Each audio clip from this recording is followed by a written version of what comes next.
This seminar is brought to you by Rapala.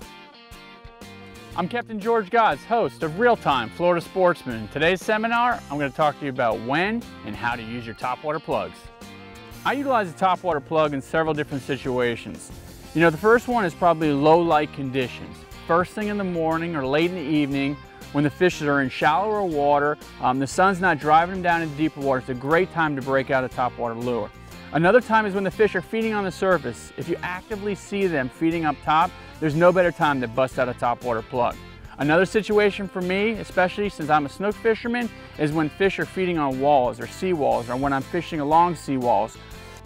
People ask me, how do I fish a topwater plug? What cadence? What speed? And that varies. I think you kind of got to experiment with it, see what the fish are after, how aggressive they're being.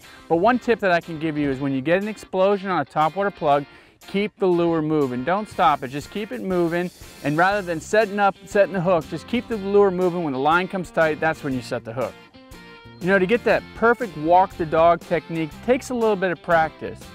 One thing that can help you though is utilize the right rod and reel. What I like to use is a 7 foot, 7'6", medium fast action. This happens to be 8 to 17 pound class rod, 4,500 size reel, 15 pounds of braid, 20, 30 pound fluorocarbon. Makes it a perfect matchup. And it's a real basic retrieving technique. Just a slow retrieve and a slow jerk of your rod tip.